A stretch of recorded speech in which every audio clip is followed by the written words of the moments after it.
welcome to a very special Trench Chat. Not just one guest tonight, but for the very first time, three. So there's four of us here, and we've got something in common, that we're all Great War podcasters. So I've brought together what I would argue is the very best of Great War podcasters to talk about what we do, how we do it, why we do it, and probably quite a few other things besides during the course of our chat. So tonight we're joined by Mike Cunha, who does the Battles of the First World War podcast. Out of all of us, he's been podcasting the longest. I remember, Mike, listening to some of your Verdun material when I was down in Verdun during the centenary of the battle. So we're joined by Mike. We've got Terry Whenham. He's the youngest podcaster of us all in terms of how long he's been doing it. Not age. with his fantastic podcast looking at the stories of the First World War, and Matt Dixon with Footsteps of the Fallen, who I think you started around about the same time as me during that far off days of lockdown, which we can all thankfully only barely remember these days. So, Mike, Terry, Matt, thanks for joining me and welcome. Thank you. Thank you. Thank you very much. Cool. So, I kind of thought that the point of this really is, so what is the point of assembling four podcasters to talk about podcasting?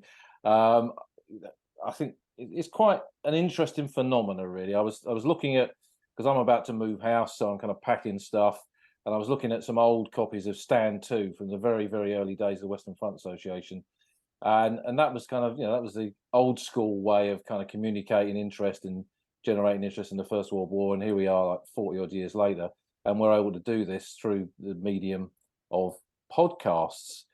So I thought we'd kind of start off really, and we'll maybe focus this around about half a dozen questions really, which will hopefully probably explain why we do what we do, how we do what we do, and kind of what we get from it and what we hope our respective audiences get from it as well.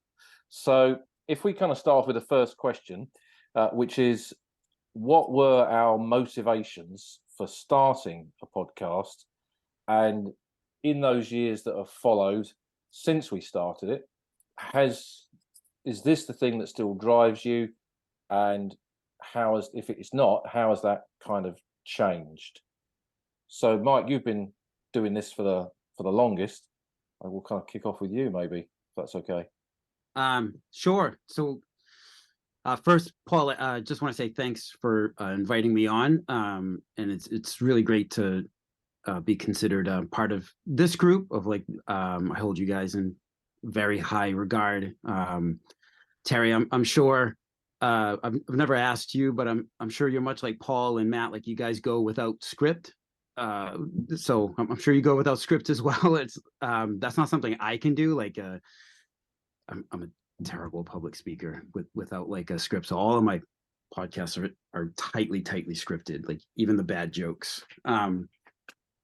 But the reason I got into podcasting was, so it was a combination of things. Like at the time I was working a job that I fairly hated, and I needed something to kind of buck me up. So my long commutes, I was listening to these things that my buddy had told me about, these things called podcasts, and started listening to Robin Pearson, the Byzantium podcast, and then Mike Duncan's History of Rome, and the Crappy Job combined with this idea of stunning arrogance that I said, well, I could do one of these. And you know what, World War I's coming up. It's kind of like your favorite subject. So you could do a podcast on World War One, and we'll go small. We'll do Verdun. We'll just start there. And I mean, you practically know everything about it already, and so it'll be super easy, And obviously, it was not it was a crap ton of work. So what I thought was going to be 3 episodes turned into 14 and 8 months of work, and some 15, 20 books that are on the shelves there on Verdun. But so first I learned a great lesson in humility. Luckily, I never like actually told too many people that podcasting would be easy. I kind of kept it to myself. So, but I learned that lesson. But since then, like after we're done, I was really excited to cover the Psalm, which took me 2 years. And I just wrote the last episode for the Merzargon series, which has taken up the last 5. Yeah, it's still very much like I enjoy the day job I have now, very much so. So that's different, but I still come home and like I wake up in the morning and as soon as I come home, it's like if I have to mow the lawn or something, it's like, all right, let's get this done so that I can have some time to work on the podcast. Like it brings me a great deal of pleasure to work on it at least a little bit every day. Yeah, and it like I like to think that I'm doing what I can to carry on the memory of the men and women that we talk about in the Great War. And that as long as like my podcast is out there, then people can hear their names just a little bit longer, and that way that they can continue to live on in our collective memory. So it's the reaction I've gotten from folks around the world, I'm continuously humbled by how much they enjoy the podcast, but also like I've had particularly some British folks have been like, hey, thanks to you, I now have an idea of like why my grandfather was the way he was. So I like, wow, man, that's really moving. It's very moving for me. So that all of that helps motivate me daily. And when you started, you were kind of a lone voice, really, in the kind of Great War podcast world. I mean, the kind of big hitters like Dan Snow and so on did the odd episode on the First World War, but there was you kind of broadcasting on your own. So you were kind of very much the kind of pioneer of this, as I see it. Well, that's really nice. I appreciate it. Yeah, I guess the way my son used to work on a podcast himself, and he said, I'm essentially writing the podcast that I want to listen to. So the way I do my episodes, it's the way I wanted to hear World War One get treated, like Verdun and the Somme, and these weren't just these mindless battles of take this trench, take it back. There was a lot more to them, and they're so much more dynamic. And so I wanted to dive into a battle and take it apart, like detail by detail and event by event. And my goodness, like there's so much more to Verdun. There's so much more to the Somme.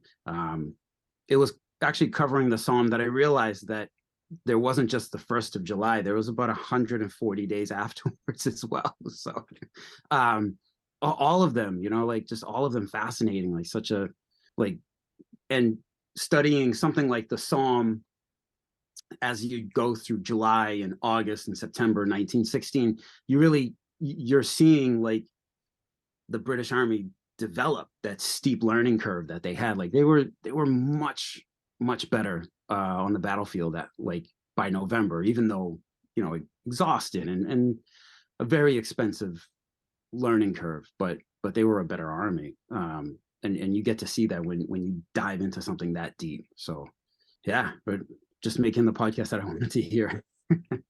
Well, a good reason to do it. And Matt, for you, like me, you kind of started during that COVID period, but I'm guessing that you probably had a much deeper motivation for starting it than just the fact that we were all sitting still for a while. Well, I think really it came about. I mean, I've had a lifelong interest in the First World War, and I think one of the things that's happened as I've got older that interest has changed from being an interest to being an absolute passion. When I wake up in the morning, other than the normal things of getting the kids at breakfast and take the kids to school and things like that, I find myself that I start thinking about the First World War, and I say it became this overriding passion. And I think what happened really was during lockdown. I think, to be really honest, I think my wife was bored listening to me talking about the First World War to her and suggested that you don't talk about anything else. So perhaps why don't you record a podcast and then you can go and talk to loads of people who'd really like to listen to what you've got to say, rather than having to put up with listening to you, sort of thing. So I went on to Amazon. I bought a very cheap microphone because I really didn't know, to be honest, whether it was going to be my thing. I was going to sort of get into it. And 161 podcasts later, I'm still doing it. And, it's become something that I almost look forward to each week to doing it. And for me, it's just, it never feels like work, I think, because it is such a passion. And I think the one thing that I would say to anyone who wants to record a podcast is find the one thing in your life that you are so passionate about. What's the one thing that you can bore the ears off anyone by talking about, that you get excited about talking about it? And if you find that subject, just record a podcast about it, because your enthusiasm and your passion will come through in what you're doing, and then it never feels like sort of work when you're actually doing it.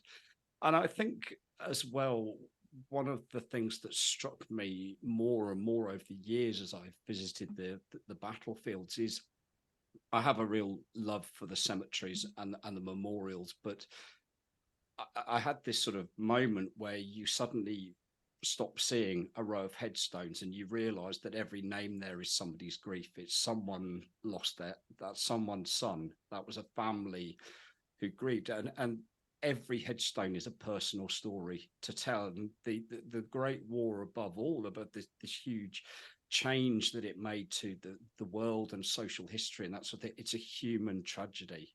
And I think we owe it to those men to keep their stories alive. And podcasting is such a wonderful way to be able to do that. And I think, as I said, I'm in very distinguished company here. And when you listen to the podcast, you can feel that passion and that enthusiasm. And I think for me, if one person can listen to the podcast I've recorded and get that same feeling of love for the subject and an interest in history, then for me, even if it's just one person, then it makes recording podcasts on the Great War worth it. And that's why I do it every week. And for you, Terry, I mean, you kind of joined, as it were, since probably I think you started towards the tail end of kind of lockdown, if I remember correctly. Yeah, it was 18 months ago now. I think it was February of 22. Yeah, that'd be right, wouldn't it? Towards the end of lockdown. But it was listening, to be honest, to you guys, listening to your podcast and then discussing it with you. And what happened to me in my life was halfway through the lockdown in 2021, I decided to retire from work, take early retirement from work, and concentrate my retirement hobby, never a job, my hobby, into researching and telling the stories of the men that died and served in World War One. And part of the way of doing that was to do battlefield tours, and with yourselves at Ledgerpool, and doing stuff on my own as well. And then one morning I woke up and I thought, well, I've got all these individual stories that I've researched over the last 20 odd years, and there's more and more coming in. Why don't I tell those stories? Because they're apart from the families that asked me to carry out the research, no one's ever going to know about them. And I thought that recording a podcast would be a good way of doing that. But to be honest, there was another selfish reason why I wanted to do it. I was absolutely petrified of going brain dead in retirement. At 56, I was younger than perhaps I could have been when I retired. I've got lots of friends that are retired in their early 60s. They don't do enough in their lives. And, they have gone brain dead, or they're in danger of going brain dead. And it gave me the opportunity not just to tell the stories, but to learn new skills. The first skill I had to learn was how to actually technically do it. And thank you, Paul. Without your help, there's no way I'd been able to do that. I didn't realise that it was actually quite a simple procedure, was it, to actually put together the podcast. The hard bit then comes trying to decide what to include in a podcast, and also, as we all know, what to leave out, and then how to deal with that criticism when we leave stuff out that other people don't like the fact that you left it out. So there's all those different skills that I learned. And it was a fantastic, still is a fantastic learning curve. Every week just trying to think about what to do. And the other thing that I learned as well was, to start with, mine were quite scripted. I had a running order, and I think in the first one, when I talked about my great uncle and my granddad, it was nearly all scripted. And then as I've gone along, and I've learned and I've become more confident. It becomes less and less scripted. And in the last few months, I've found myself out with a handheld microphone attached to my phone, and describing what I can actually see on the battlefield, which again has tested my senses so much, because it's one thing seeing things, it's another thing actually being able to describe what you're seeing, isn't it? It's something that I'm still getting to grips with, to be honest. So I think there was two reasons why I wanted to start it off. One was so I had something to do that was going to test me. And secondly, I always said that I would only get involved in this sort of thing if it's going to preserve the memory of these men and women that fought. And I thought that this would be, like you've all said, great opportunity to do that. We've all got that in common, haven't we? We're all approaching it in completely different ways. In your case, Mike, from the other side of the ocean, we're coming at it from completely different ways, but with the same objective, to preserve the memory of these people. And the other thing that I wanted to get into as well, I didn't want to tell the stories of the battles, because a lot of other guys, apart from you guys, there's other people that are doing that superbly in podcasts. So I wanted to tell the stories through the eyes of the soldiers that were there. And part of that story, of course, was going to be the Germans. And I wanted to give them a voice as well, the Germans a voice, because their experience was in some ways different, in some ways the same as ours. But it's always fascinating, isn't it, to see how the battlefield was perceived from what they call the other side of the wire. So it really has been a fantastic learning curve to get it on. I think I've done coming up to 60 episodes now. And the other thing is, don't know what's going to happen in the future, do we, with all this? How it's going to evolve. Will we still want to do it? Will we still have that enthusiasm? Because at the moment we have, and let's hope that continues. I'm sure that's something we'll come back to. Sorry, Matt. I think you've hit the nail on the head, though, Terry, when you say that, is that you have 4 podcasters on this podcast, all talking about the same subject, but they're all completely different to each other. And I think that's the wonderful thing about podcasts, is that there are so many different angles that you can take, so many different approaches you take, and I think they all complement each other, because everybody's style is different, everyone's delivery is different, and that's why I think it's such a democratic medium for people. It gives people a voice, and there's so much choice out there. And I think you're absolutely right that same subject, but 4 totally different approaches to it. And I think as well, what we're all doing, hopefully, is we're being ourselves when we're doing this. Because all of us have got completely different backgrounds, completely different personalities, different skill levels. And sometimes you hear people in life, let alone on podcasts, that they're trying to explain something, but they're trying to be someone else, or they're trying to put an act on or something. And I think what makes a podcast, not just about this, but about all other subjects, is when people are themselves, and their personality and passion, which you keep talking about, comes through. If you try and be something that you're not, then it will never work, will it? Whatever you're doing.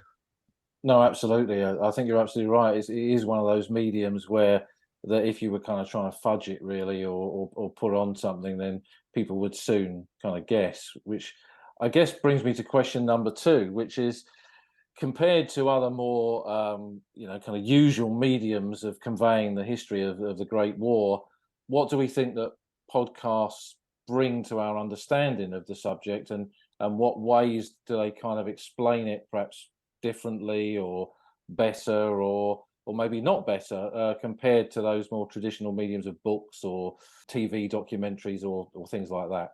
I don't know, I'd like to pitch in there first. Mike?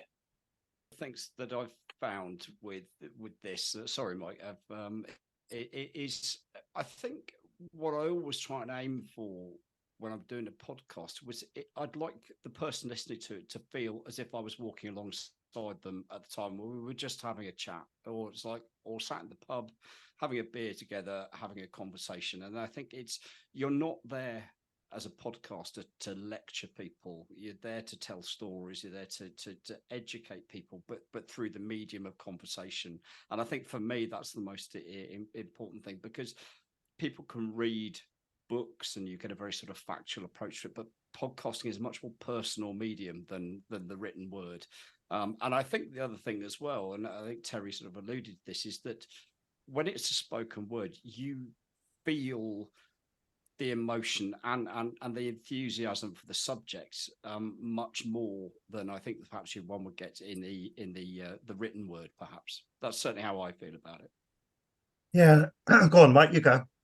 No, so my thing is, when I began, like having graduated with my bachelor's in history, not too many years before, there was, I knew that I was like just some regular guy now doing a history podcast. So you needed the books, I needed to do the reading, the research, and make sure that my information was as accurate as possible, knowing that there's going to be mistakes in there. But to really, if I'm going to put myself out there like this, then I want to be as correct as possible, so that people get the right information.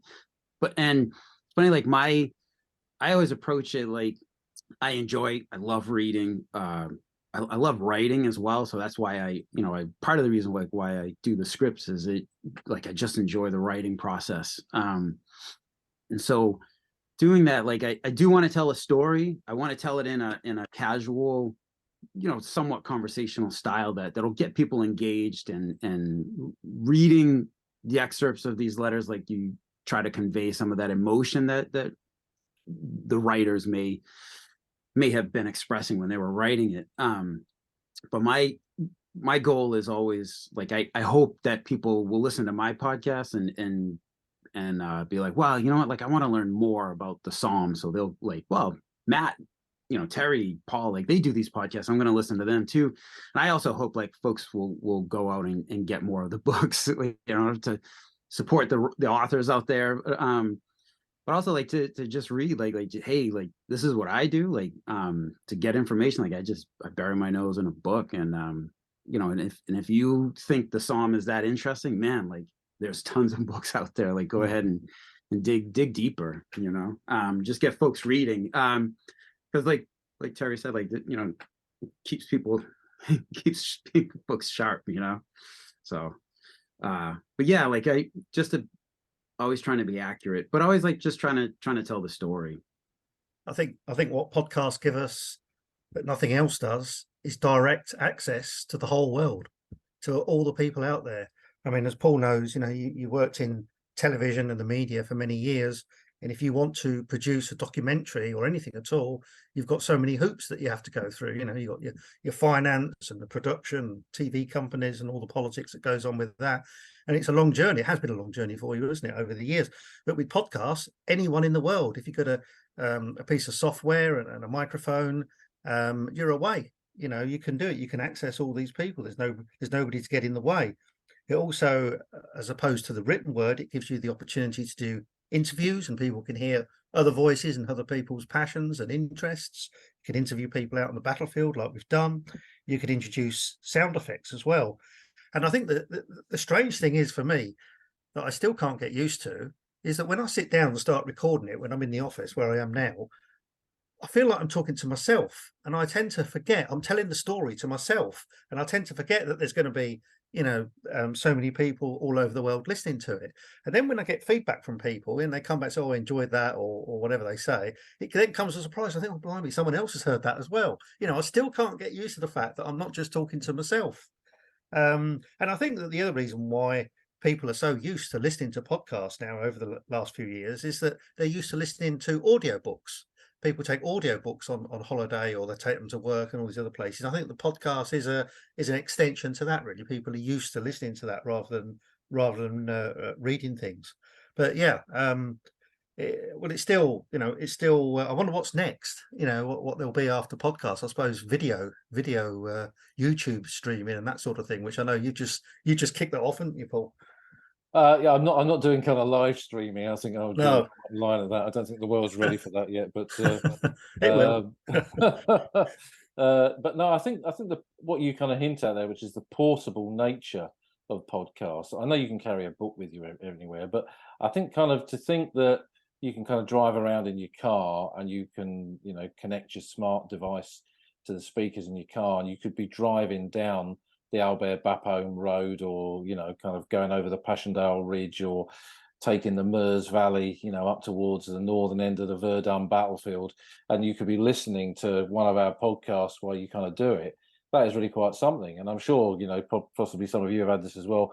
I've had people actually message me, email me from a field somewhere on a battlefield, say, I'm here now listening to that subject on that spot. And I think that's a kind of dimension to it as well that is probably unique. Definitely. Yeah, that is a strange experience, isn't it, when that happens? It throws me, to be honest, when that happens. It's only happened a couple of times to me, where someone said, "Oh, I've got your podcast here, and I'm standing in such and such a place." Oh, blimey, I've got it right. I've had a couple of messages of people come through and say that, oh, actually, you open Google Maps and I follow on Google Maps where you're talking about the podcast, and it gives a completely different dimension to my understanding of how things were and locations. And it's wonderful to get sort of messages like that, because I think it adds a new dimension to people's learning and people's understanding. I think that's a really interesting point as well, because I think a lot of people are put off by traditional methods of learning about any kind of subject, not just history, but probably about all kinds of things. And that certain people will respond to this kind of medium maybe in a more positive way than they would do if they were structured in a classroom. Or perhaps that helps people think that actually I'd like to take this beyond just listening to podcasts and make it more structured, because, I know there are many people now that do MAs, and beyond MAs in First World War studies, which is a good thing. So kind of thinking about, I mean, all of us, we do a huge amount of research for the podcast that we put out there. And that's part and parcel of the kind of pleasure of it, but also the preparation of it. So question number 3 then, what would you say that during this research, during your prep for and research for podcast ideas, what's your best discovery that you've made during that research? The discovery that's kind of hit you the most, or impressed you the most, or surprised you the most, maybe? How about you, Matt? I think really for me, I mean, one of the things I always try and do is, I mean, I don't script the podcast, but what I do is I will jot down a few sort of bullet points, and I think, oh, I must talk about Fred, or or that, and one of the things I always try and do is fact check things, because people, when you make mistakes, which we do, we're human, people are very quick to point out that you made an error or you were incorrect about that. And I never do it deliberately, but it does happen. But I think for me, of all the podcasts that I've recorded, the one that I think changed my perspective about sort of studying First World War was the one I did recently about farming on the on the front line. It's just it was sort of, the First War isn't all about bullets, bombs, trenches, barbed wire, etc. There was this whole sort of environment, and one of the things I think that's always fascinated me is, how on earth do you support an army fighting a conflict of this scale? How do you provide it with everything that it needs to be able to fight on a daily basis? And it came about, as I said, because I have this gold medallion that I picked up, which is a prize that awarded the Le Havre vegetable show in 1918 for the man who won the prize for growing the largest cabbage. And I thought, what a wonderful thing this is. And I never thought, and then I started to sort of look more into it and discovered this whole thing about farming, the front and the army, agricultural companies and the auxiliary petrol companies who service the tractors, and this whole bringing farm machinery over from the UK. And then when the German offensive in 1918, they had to evacuate the tractors, and it was this whole thing that I'd never contemplated or never thought about before. And it's, for me, it's so exciting, this subject. There's so much to learn, and every day is a school day. You only have to go on social media and ask a question, and you'll get 50 responses to it, and you learn something new. So I think of all the podcasts I've done, that was the one that, for me, that really got me excited, because it was something I'd never contemplated before, and people seem to enjoy it. I think it's not, as I said, it's not all bullets, bombs, and barbed wire. Mike? Yeah. I think the biggest thing that I've learned, of course, is just how much like that I don't yet know about World War I. Like, there's so much more to learn. And along like Matt's lines, like I'm reading a book right now by Peter Belmonte. That's I think it's called Bullets, Bandages, and Beans, and it's about like supplying the AEF, and we're gonna do a talk on it. But it's just like, I never thought like base camps would be like so fascinating, or that like the U.S. Army had, like, I think it was like the first coffee roasting company or something like all of that stuff is fascinating. Like supplying the guys on the front line, but also like other aspects of the war that I have yet to dive into that I'd really like to. Like something that interests me a lot is what was it like for the civilians behind German lines, like the occupied zones, particularly France, like, you know, because I've read snippets here and there, and I know that the Germans could be pretty harsh, but you know, like life did find a new rhythm, like life went on somehow, and I'd love to find out more about that. So those are some areas, and then just coming across the continued like episodes of humanity that happen all throughout World War One. Like I've always been interested in World War One because I've always seen it as like that Victorian world was ending and the modern age was being born right there. But so you still had like these old world episodes happening, like when the German officers were let into Fort Vaux during the Battle of Verdun to negotiate the terms of surrender. They passed in one of the hallways. They passed French soldiers at attention. You know, so even in that time, like there was respect. Like they had respect for each other. I've read many times about this was during Verdun. A French position would be overwhelmed by German forces, and the survivors would be greeted by the Germans as like basically being like, wow, man, like you guys like really handed it to us. You guys did a great job. Like fantastic, great defense, you know? And it was like, what kind of world are we in? You know, but this was what it was. And I just read of an episode at 10:30 on the morning of November 11th, out on the Meuse at a village called Loupy-sur-Loison. The 5th Division, the American 5th Division, was readying itself for one last attack up a hill. You know, you got 30 minutes left to this war. And so a German colonel walked out with a white flag, and he just said, hey, I just want you to know that I've got 65 machine guns on that hill. Like I'm on to you. You can go ahead and send your guys if you want, or you can just kind of chill out for the next 30 minutes and we'll just call it a day at 11 o'clock. What do you think? What do you want to do? You know, it's up to you. And the American colonel was very flustered, you know, and very luckily he canceled the attack due to heavy fog. So like amazing, just that colonel, that German colonel who, you know, you think of the Germans as like these, you know, like heel clicking Prussians, but that guy had great humanity to say like, look, enough, like we're almost done here. Come on, man. Like, let's go home. So I'm continuously fascinated by that. And that's something that always keeps me, that's another facet of like what keeps me coming back into World War One research, like exploring that humanity. What a great story. Shame they didn't put that one in the remake of All Quiet on the Western Front rather than the story they did put in about the 11th of November. Yeah. I think the first thing I'd say is I always, the portable microphone that I've got plug into my phone, I'll take that everywhere with me whenever I go to the battlefields, because you never know when you're going to find a story, you know, just passing somewhere and you notice something. But I think I'll go back to my very, very first episode that I did. A Tale of Two Brothers was about my great uncle and my grandfather, who won the Distinguished Conduct Medal in 1915, and Henry died of wounds on the Somme in 1916. And the story goes that my granddad, Arthur, saw Henry lying on a stretcher the night before he died of his wounds. And then in 2016, I was the first one to go to Henry's grave, first one that had seen him for 85 years, first one from the family to go there. And then I returned with my dad a few years later. And I told that story, a story that I've told so many times on battlefield tours and doing talks to various people.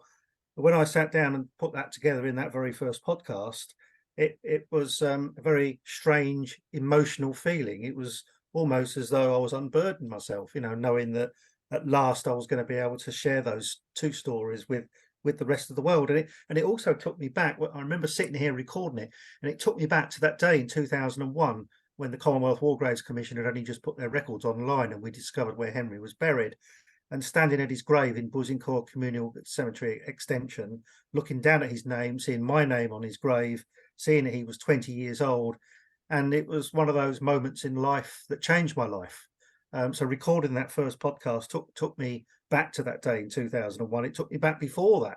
It took me back to when I was a child and watching my dad, watching the Remembrance Sunday ceremony on the TV and asking him what it was all about. And he told me that we'd got an uncle that had died on the Somme.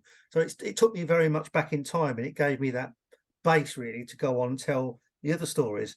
And the other feelings I've had a few times is I've guided some Australian, two people from Melbourne that listened to the podcast, and they came over to the battlefields twice. And I've taken them around Ypres and around the Somme and to Fromelles and Villers-Bret. And I felt this massive responsibility. Here I am, a POM, taking Australians around Australian battlefields, telling the stories of Australians. When, of course, there's the controversy that some people, a lot of people in Australia feel that, you know, the British generals were responsible for many of those deaths, especially at Fromelles. And I felt a massive responsibility to tell that story properly and to do them justice, which hopefully we did. And then what the other episode that I shall never forget was in the Anzac Rest Cafe at near Plug Street Wood, talking to Johan, isn't it? Johan, who owns that. And he was talking about the Australian soldier, Jack Hunter, that he'd found about 20 years ago, I think it was now, wasn't it? And just listening to Johan talk about that and the emotion in his voice, we were completely unaware of the people that were around us. And only when we finished recording Johan's thoughts, we turned around, there was a queue of people waiting to be served, and we hadn't even noticed. We were that locked in time in what we were doing. And also it's taken me to places that I didn't expect to go to. You know, I was in Germany recently, and I went to a place called Mainz, which is on the Moselle River, I think it is, or the Rhine, one of those rivers. And it was a prisoner of war camp. The citadel there was turned into a prisoner of war camp for officers. And I got an account of one of the officers that was taken there, and I was able to follow his footsteps. Most of those camps, of course, were temporary camps that were demolished at the end of the war, but that citadel is still there and probably always be there. And to be able to follow in the footsteps and walk through that door and then read the accounts of how that door closed behind them, the big gate to the citadel, it takes you back. It puts yourself there. And I wouldn't have done that without the podcast. It really does open up new doors, doesn't it? Literally, in this case.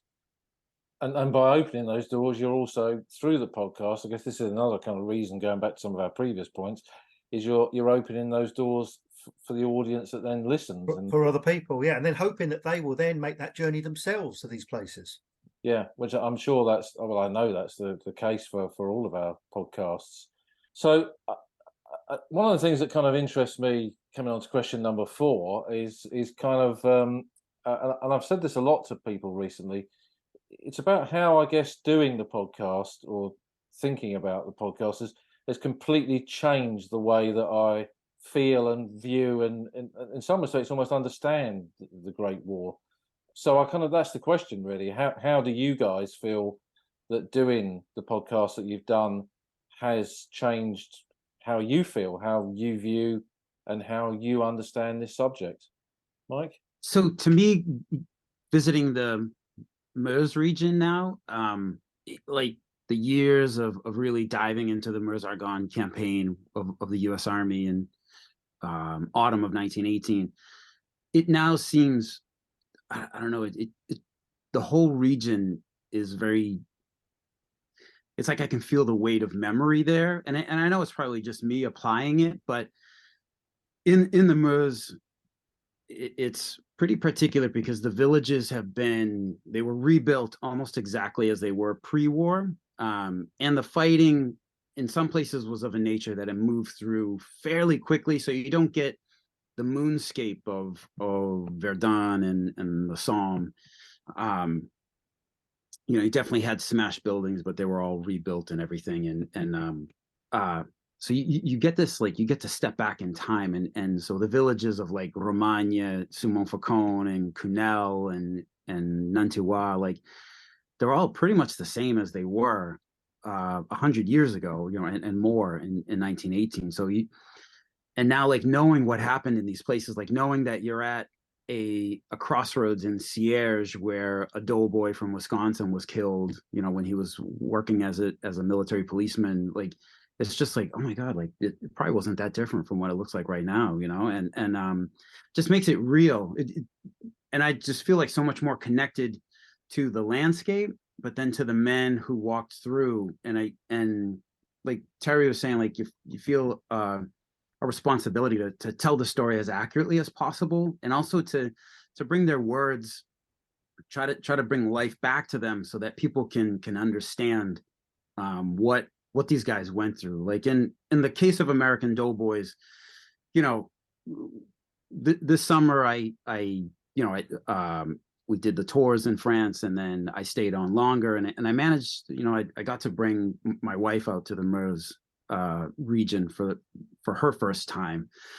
Actually on at her request, she was like, you talk about this place all the time. I want to see why do you love this place so much? And so we did, and I gave her the whirlwind tour, so I didn't like bore her to pieces. But when we went to the Meuse-Argonne cemetery, my wife, like she burst into tears looking at the 14,000 marble crosses. And she said, it was really very touching, because she said, like it's really cool what you do with the podcast, because like you're telling the story of these boys, because like what they did was amazing, because like, in the sense of like the American Doughboys, like these were like Tennessee farm boys, guys from Chicago or Los Angeles or where, all across the country, who had, Italian immigrants who just arrived in New York City. Like they all donned their country's uniform and went right back over to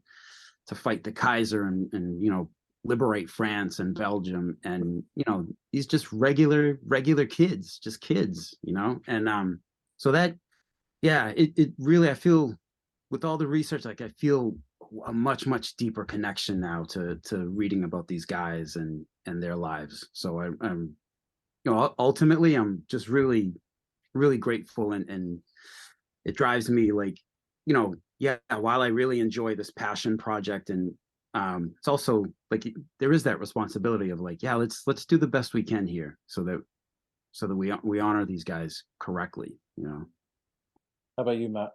I think for me, one of the things that podcasting has done is it excites me about how much there still is to learn and understand about this conflict. And, I think what's become apparent to me as I'm recording this is I know a bit about the First World War, but I don't really know very much about it, because it's such a big subject and there's so much to tell. But I think very much like Mike, is you get invested in your subject. And I have a real love for Artois and the fighting of 1915 and the battles of Loos and Festubert and Aubers and Neuve-Chapelle, and I think understandably, as the British have an obsession or a particular interest with the Somme and Ypres. But for me, there's so much more to the Western Front. They were only two tiny parts of an entire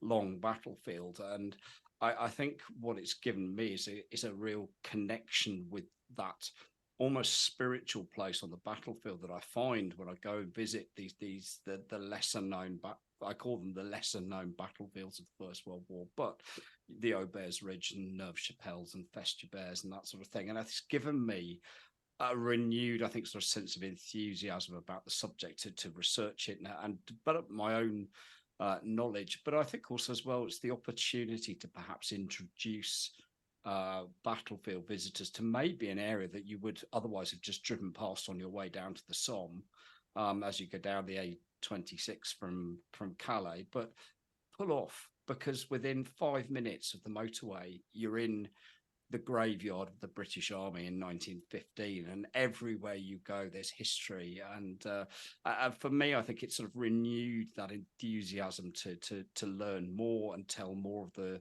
personal stories and some of the lesser known battles. I think that's really important, that we shouldn't always just focus on Ypres and the Somme. Of course, they're a huge part of the story of the First World War, but there's also an awful lot more out there. And I think that's what's, for me, that's one of the main things I've taken away from the podcast is just that rekindling that enthusiasm to learn more and understand more.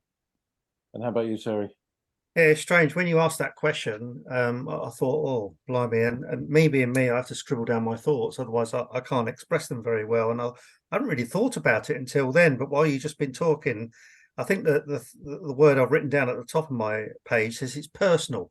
It's extremely personal to me, the way that I feel about the war since I've been doing the podcast, because it's allowed me to tell these personal stories of soldiers, some of which I have no connection to whatsoever, and others which I have connections with through the people that asked me to research them.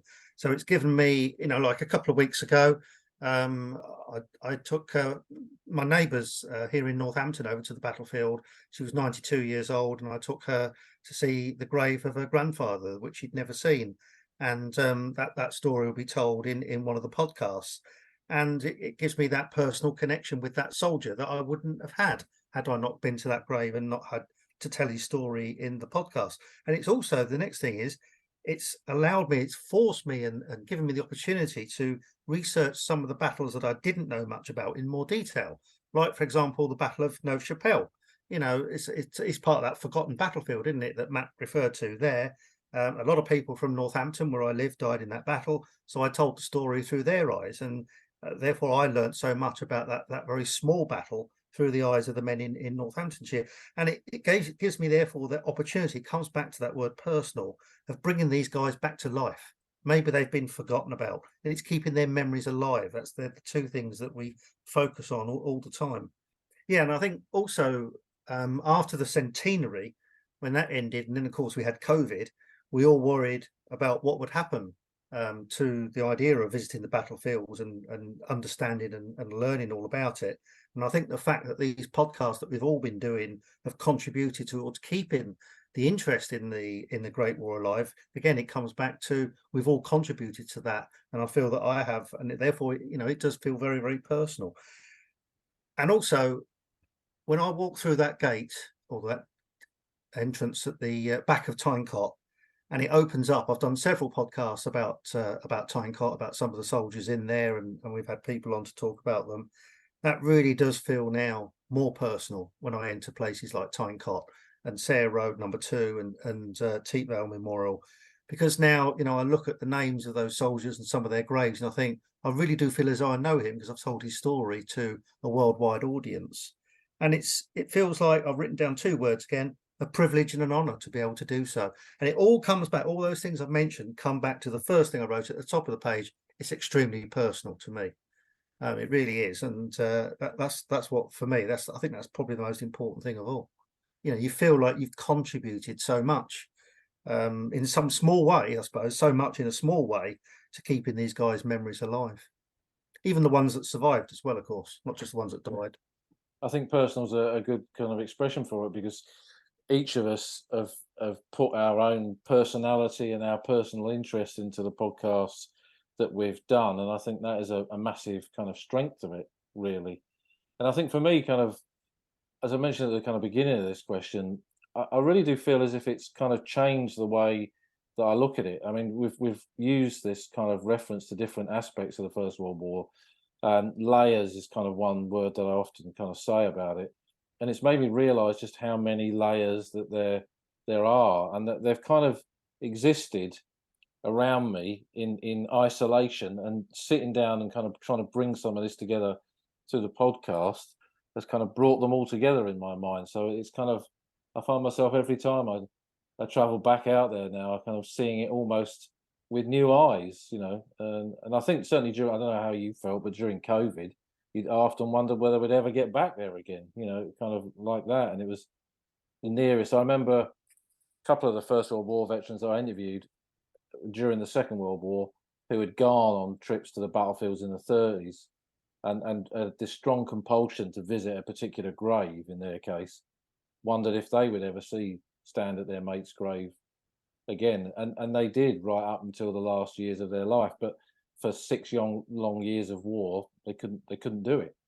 And they thought, maybe Nazi tyranny had swept across that land, there'd be nothing left of any of these places, So Yeah. I guess it was kind of our nearest spot to that. I can slightly go off the subject there a bit, but I think that's the thing, and I hope, and I'm sure, through the work that we all do, perhaps through us seeing it in a different way, maybe the audience begins to see it in a different way as well. I hope so. That's one of the reasons why we're all doing it, isn't it? Absolutely. Yeah, very much. And kind of thinking of the kind of, well, I think we'll probably put kind of questions 5 and 6 in together, which are, what do we see? I think you've hinted at this, Terry, actually, kind of what do we see as the future of World War One podcasts, and perhaps beyond World War One podcasts? Where does it take us? And what kind of advice would we give to anyone listening to this who thinks it's, kind of, excuse the pun, a monumental kind of project to take on to produce a podcast? What kind of advice would you give them? I think I would say to anyone who wants to produce a podcast is beware, because it's really addictive, and you'll find that you think, no, I'll do a few and then I'll do it. And in fact, when I started doing mine, I was talking to a very good friend of mine who runs a very successful podcast, nothing to do with, first of all, to do with running. And she actually said to me, she said, I warn you, you will get addicted to doing it. I said, no. And she was absolutely right. And I would just, I think really what we need, and it's fantastic to see, is just, if you've got something to say, just do it, just record it. The software is free. You don't need specialist equipment or anything like that. You just literally need a microphone, a computer, and it gives everyone a voice. And don't hesitate. If you want to do it, just do it. In fact, Paul, you were largely responsible for getting me podcasting, because I remember talking to you and oh no, you were like, just do it, just record it, publish the first one. And sure enough, I did. I mean, I think we are very fortunate as students of the First World War. This is a bit of a golden age, really, I think, for First World War podcasts at the moment. And I think lockdown had a lot to do with that, because people suddenly had time to be able to sort of donate time to it. I think it will carry on, and I think it will only keep developing, and I think you will get more people coming in and producing podcasts, and I'm absolutely, I think that's brilliant. The more we can have, the better, because as I said, like we talked about through this, there are 4 of us here, and we're all completely different. We all bring a completely different sort of spin and different approach to it. So I think it will carry on. I think people have realized that the podcasting is this very portable sort of medium. I mean, you listen to it on the train on the way to work, you listen to it in the car, you listen to it on the battlefield, and it brings the battlefield to life. And I don't think that will change. I think it will only get stronger. I think they will get more podcasts, and I think that can only be a good thing. Yeah. I think the first thing to say is I don't think that the podcasts, whether it's about the Great War, the Second World War, or anything, will ever end. I think it will just continue to grow, won't it? It might evolve into something else. The technology might take us somewhere. It's difficult to know. But we're never going to run out of things to talk about, are we? Ever. Because I don't know about you, I have a whiteboard behind me and that I write things down on, and it's forever growing. I'm never going to get to the end of that list, and neither will you guys. The advice I would give to people, like you've already said, is just get up and go and do it. And I want people to do it, because I don't know about you, I want to hear some more podcasts, because I still think there's relatively few, aren't there? There's us 4 doing it, there's a few other people doing it, and you've got the professionals doing it. There's so many more people out there that could do it. We meet these people. They've got so many stories to tell us. Let's have some more people doing it. That's what I say. And also do what we've done, and that's ask, if you are going to set up a podcast and do it, don't do it on your own. Get advice. Get advice from you guys and from other people as well. And there's lots of advice, of course, on the internet. You can go into YouTube as you can on everything else and learn how to do it. But don't try and do it alone. And I think the other thing that I've written down here that I want to know, I mentioned this at the beginning, what do we call a collection of podcasters like us? We haven't answered that question yet. And also, I've got a suggestion from my wife, who suffers, like they all do, at the hands of me rattling on about World War One and podcasts. And she suggested what a good idea I should do one day is a day in the life of a podcaster's wife. And that would bring in a completely different audience. So I've resisted the temptation to do that. But yeah, and she wants to know what we call a collection of podcasters. So answers on postcard, please. Yeah, well, maybe we'll put that out there to the audience as well. But podders, I don't know. Podders. I think my wife would be more than happy to join your wife to have a gin and tonic and discuss this in more detail. It could end in tears, Matt. It could end in tears. Yeah. Yeah, but we could talk about the First World War whilst they're doing it, so it'd be win-win all round, really. Yeah, my wife as well, and I will, happily say that my daughter, who's a high school student, she knows more about the Psalm than most Americans do. So really, yeah, and she's just a teenager. So right.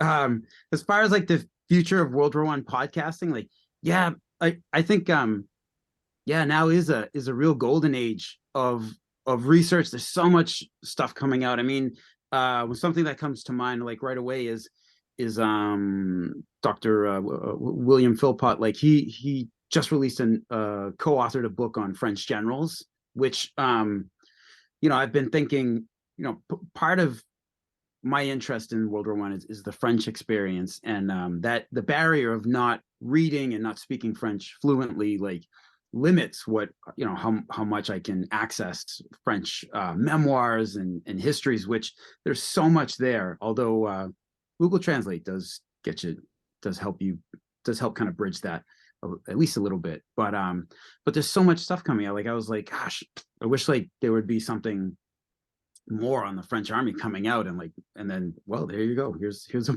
book by Philpott coming out on French generals, and it's like, oh my God, thank you. And so I think that's going on. I've got to say, like, I'm very happily a member of the Western Front Association.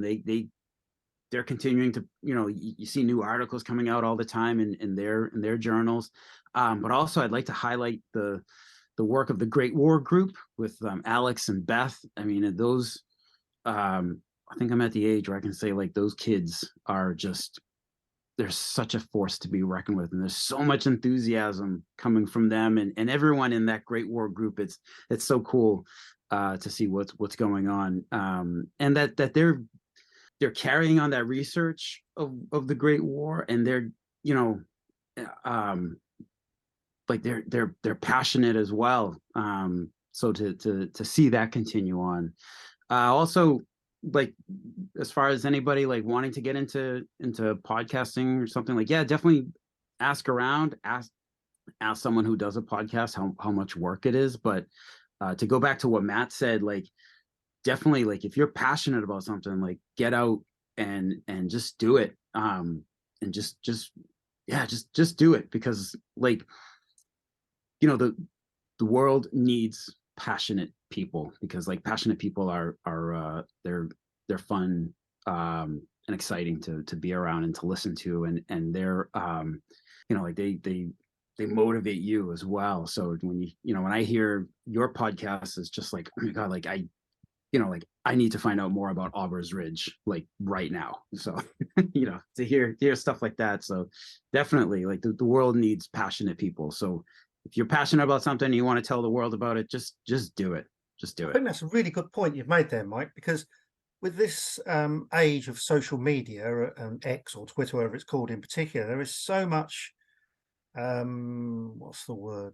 Poison, I suppose, out there. Is there's so much anger and destruction that we see all around us on social media in particular. And, the podcasts that we do and other people do are so positive that it makes you feel positive when you listen to a podcast. It makes you feel positive and enthusiastic about life, and also grateful and humble about what's gone on before. But it's an antidote to the rubbish that we see around us on social media. It really is. That's a great word, actually. About passionate. Yeah, I mean, I often think about social media, and like you definitely you see the negativity out there, of course, but I've also like I try to think of the positives that I've reached, and so it's like wait a minute, I you know, how has social media affected me? Like, of course I see the negative stuff, but then it's like, I have connected, well, I mean, I'm speaking to you three right here, and that's due to social media. You know, us connecting, you know, through Twitter and Facebook and everything.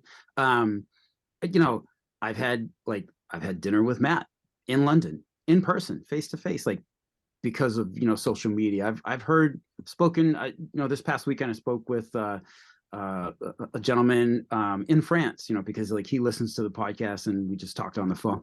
And it's like, this is amazing, you know. So as much as there is negativity out there, I also think, like, you know, podcasting and social media, like, it's also connected me with other enthusiasts who are just as passionate as I am. And it's, you know, it's so uplifting to, you know, to hear somebody connect with me and be like, hey, Mike, I got to tell you about this because my wife is tired of hearing about this. And I'm like, absolutely, man. Like, tell me, I want to hear it. So I think the more you do that, the more you do that, you can then, you fill your brain with so much positive stuff, so much passionate stuff, you can ignore all the rubbish that's going on in the background. And that's the way I look at it.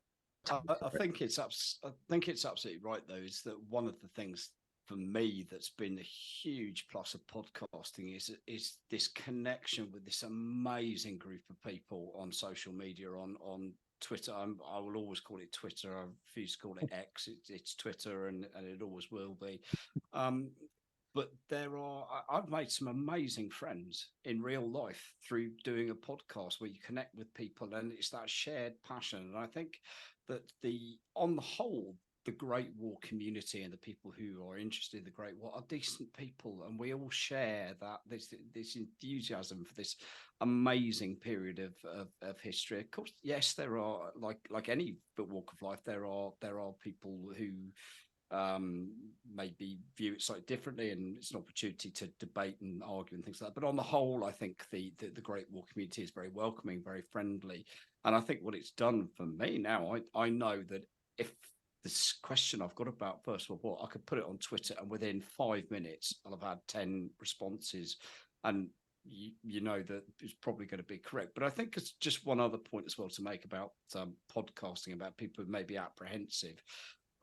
The podcast community is just as supportive as the First World War community. It's a wonderful community of podcasts out there. Just ask a question. If there's something you're not sure about, you'll get 50 people who genuinely want to help, because it's such a wonderful sort of medium, such a great thing to do. So just do it. Get a microphone, talk, and let's have more First World War podcasts.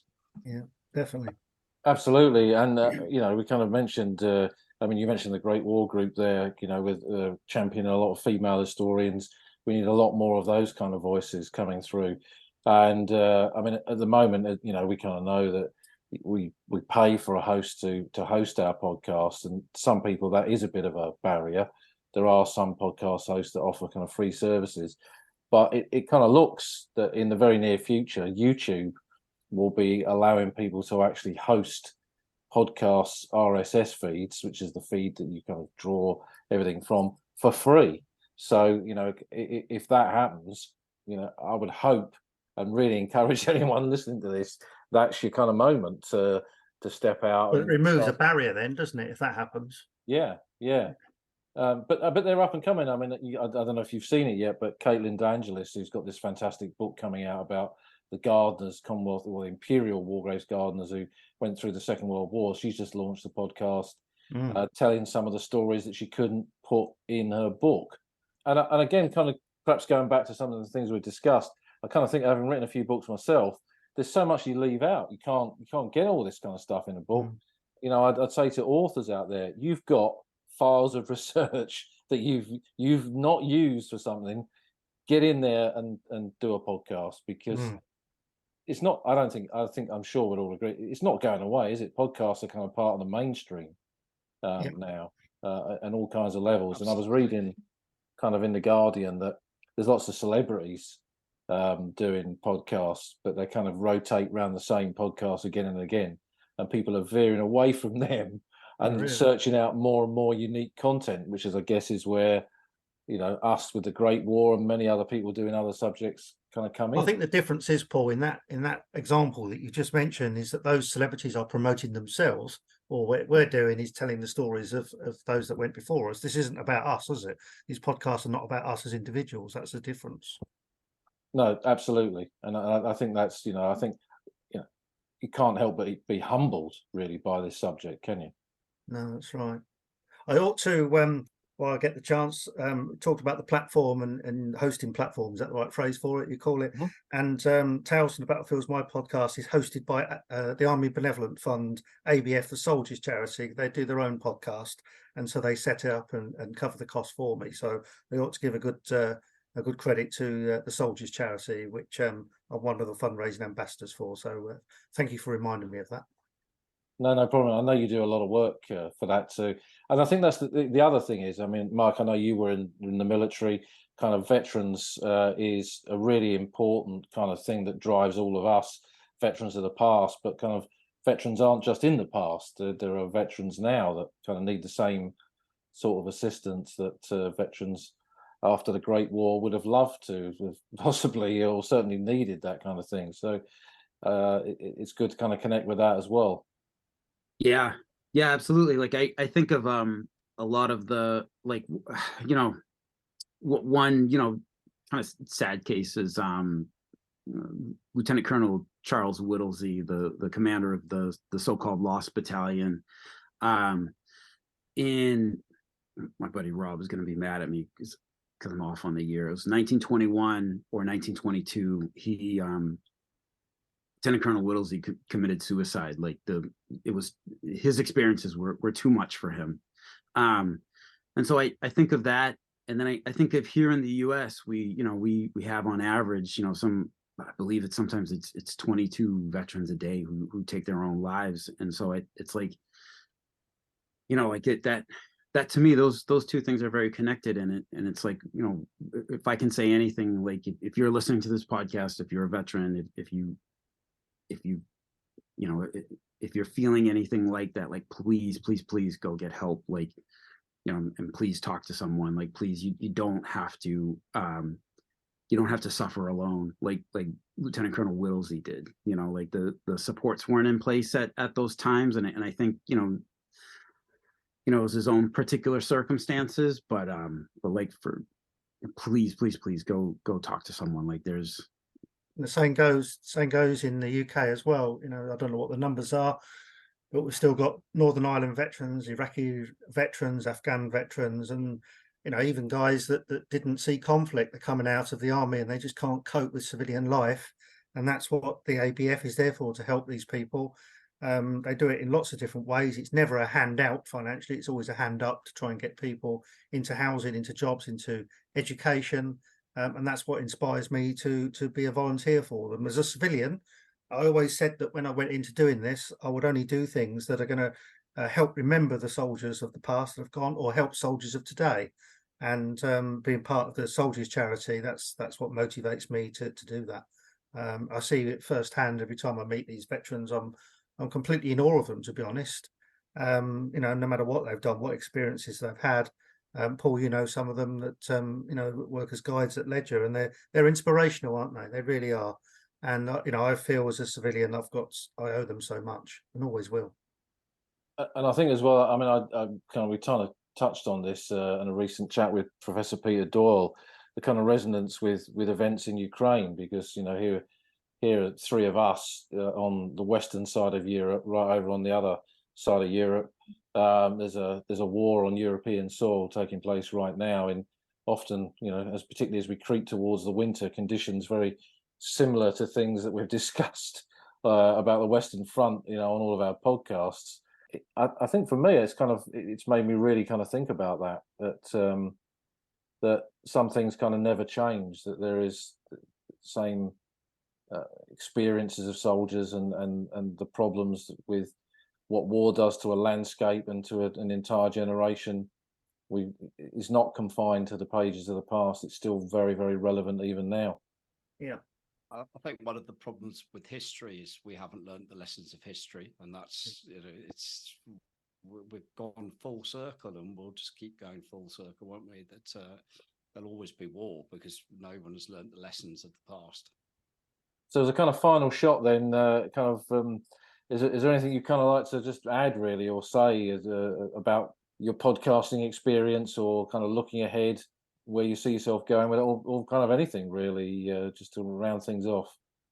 I'll say, like, again, like, podcasting has been really fun, really fun, like being able to read, research, and write, just as a hobby, like, and it is like a real passion.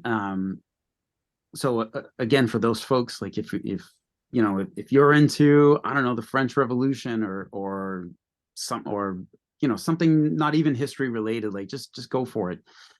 Go for it, and just go ahead and ignite that passion. And also, if you're just happen to be listening to a podcast, but maybe you're thinking about something not podcast related, like, I don't know, I want to start doing CrossFit, or I want to start I don't know, taking up whatever, painting, like go for it. Just do it, try it, go for it. You'll be happy when you do. And the final thing I'd like to tell folks is like, listen to Paul's, Matt's, and Terry's podcasts. Like, they are fantastic. So you guys will really learn a lot. It's going to be awesome.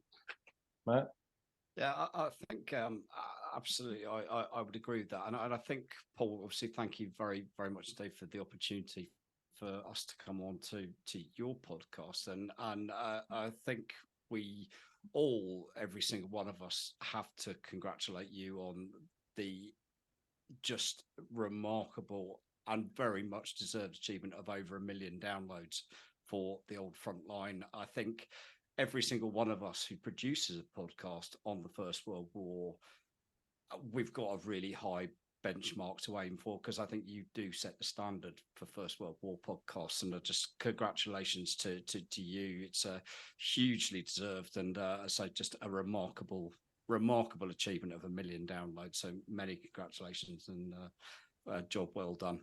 Well, thank you, Matt. That's very kind of you. I just kind of feel as if we're all kind of in this together. When you kind of think of organisations like Comrades of the Great War, and how men felt they could kind of add this common bond, I kind of think we have as well in the task that we're doing, and the way that we're trying to get people engaged with this history. But thank you. Terry, how about you?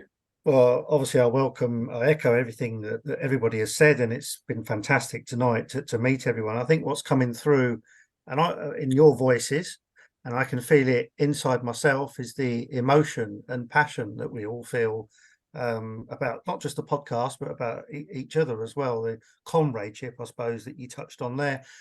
And again, it's just thought about this has been going along, that not only have I enjoyed the podcast and I've learned all these new skills, but it's also added more depth and knowledge for when I've been doing battlefield tours as well, and when I've been going around doing talks to schools and things like that. It's given me, I don't know, more empathy, confidence. I don't know what the word is, but it's added. What I'm trying to say is he's added so much, and long may that continue. And that's why I keep saying it. But we really do want other people that are listening to this to have a go themselves. What's the worst that can happen? Nothing. There's no worst case scenario, is there? Let's keep it going. Let's move this on from strength to strength. Absolutely. And this time we've recorded this from afar. Here we are in our isolated corners of the world. But I really kind of sincerely hope that we'll do this again, but actually on the ground itself. Absolutely. Brilliant. So thank you all, gentlemen, for joining me tonight, and thanks for our chat. I hope, and I'm sure this will have been interest to those who listen to us. If you don't listen to Mike, to Terry, or Matt, what the hell have you been doing for the last few years?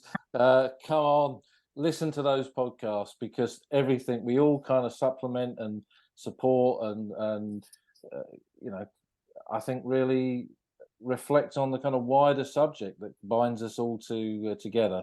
And I'll be putting links to all of your podcasts on the podcast website, so people can find those if they can't find them via normal means. So thanks again, guys, and let's do this again on the Old Front Line. Thank you, Paul. Thank you, Paul.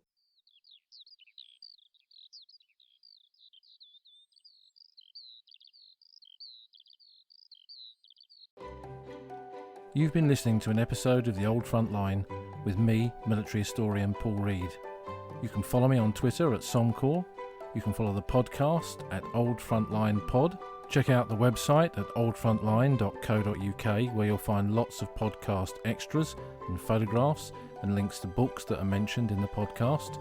And if you feel like supporting us, you can go to our Patreon page, patreon.com/oldfrontline, or support us on Buy Me a Coffee at buymeacoffee.com/oldfrontline.